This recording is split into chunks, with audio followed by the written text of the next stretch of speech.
My Kiwi Dream renovation project continues, and the ever-increasing theme of this project is all about money.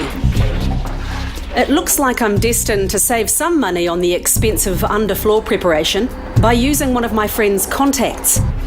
It's a start, but there's many more savings I'll need to make to be able to finish this renovation dream.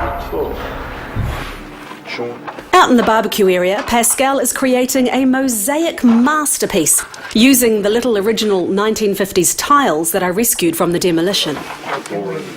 So what we're going to do here is Rocky will come through and float over that and recreate the shape of the wall. Yeah, it's starting to look good. It's starting to be up flat. Because these are out of the bathroom upstairs. Oh, okay, great. And so we're kind of looking at this idea of recycling some a little bit quirky, sort of design-wise. And, it's looking like it's coming together. It is. It's looking great. Hopefully it won't take too long. So you're pushing our wall out of shape. And we'll reshape that up and make it look good. That's right. And if we don't, it's all our fault. Beautiful flat finish is what I want. This house was built in the 1950s. Back then, electrical appliances were few and far between, and therefore the wiring to facilitate this was quite simplistic. But the electrical activity planned for this newly renovated Californian bungalow is going to be much more sophisticated. What with a media room, floor heating throughout, remote control this and that, it's all going to put a much greater strain on the current electrical platform. We did an electrical assessment of the site, and the mains, they're history, mate. They're all old and outdated, and we have to get rid of it. Okay, that's problem number one. Problem number two, the board. If we shift this, can we reuse it? No, we can't keep it, mate. When you're doing a renovation like this, you upgrade all your circuit protection to today's standards. A whole new system? Whole new system, mate. Right, brand new. That budget's going to rise. It's going to come up, yep. That was not altogether a surprise to me, and we had budgeted for some electrical upgrading. But unfortunately, the electrical complications don't seem to be stopping there.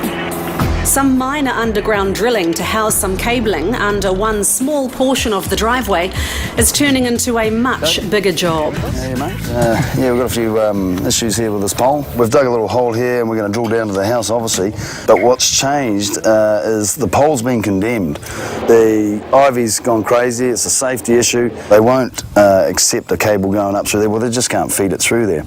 Bit of a problem, but we can work it out. We've just got to adjust the shots and away we go. Whoa, back up? What does all that mean in simple English? Basically, we've had the site survey done with the electrician. Yeah. And what he's telling me is that we actually have to bring a new line into the property all the way from the road. From the road?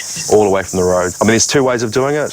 There's one is a thrusting option, which is actually underground, the least amount of impact to your neighbours. And the other one is we actually have to dig the driveway up and manually lay it. Dig the driveway up that I share with my two neighbours up here. Yep, and lay that cable down the driveway. So it sounds really, really expensive and awful. And necessary, unfortunately. But ideally, the best option here is that we're going to be able to thrust it down. So, what does all this mean for the budget? Before I was blessed with this latest piece of news, we were $37,700 over budget.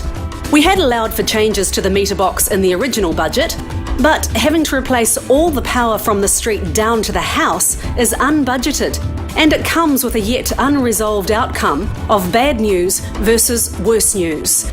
If we don't have volcanic rock under the driveway, then we'll be able to thrust the cable in without much digging. This job is estimated at $14,400.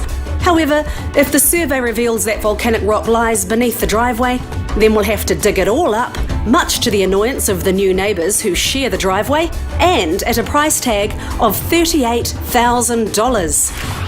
Fingers crossed, all the volcanic activity is contained to nearby Rangitoto and not under the driveway. One thing's for sure, I'm glad we're saving some money on the underfloor preparation work by using the friend of a friend. It's a complex and multi-layered process. First, drilling some holes through to the mysterious cavity underneath will allow the levelling compound to pour through and fill the space. Next, time to pour the levelling compound. This will find its natural level, and once dry, gravity will ensure we have a perfectly flat, even surface. The levelling compound is then sealed to reduce the amount of water vapour emanating from underneath. Then, plywood is glued down in sheets to provide a stable surface for the next stage, the underfloor heating laid by the boys from warm-up. A layer of bonding agent is then applied, followed by one final pour of levelling compound. There, my tricky underfloor preparation is complete. Who would have thought something that is never going to be seen could be so complicated? With the underfloor fully prepped, it's time to start finishing the walls with Best Boys, our jib fixing specialists. Which leads me to think, what colours will give target painters to apply in this main living space? Well, Evie, using colour to me is something I really love to do, but it also comes down to the environment that I'm working in. And I think with a property like this, and you know, with this amazing view that we have out here with the blues and the sparklies and the silvers, and I mean, if you look out here, all the colours we've got, I don't think we really need to sort of introduce this into this environment. I think we keep it very neutral. So what we're going to do is we're going to go with a colour called Quarter White Pointer, which is a resin paint, and keep it fresh and clean, and then enjoy all the colours out here.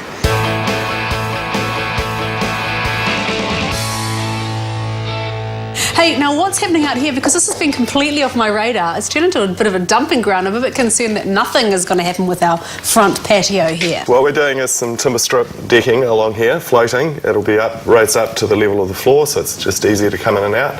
Over here, we could consider putting in a glass balustrade, so we don't want people, after a few wines, falling off the edge there.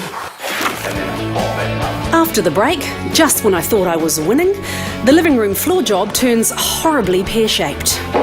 He says he's done a good job, there's no problems there, and he's not interested. And then he hung up on me. Nice guy.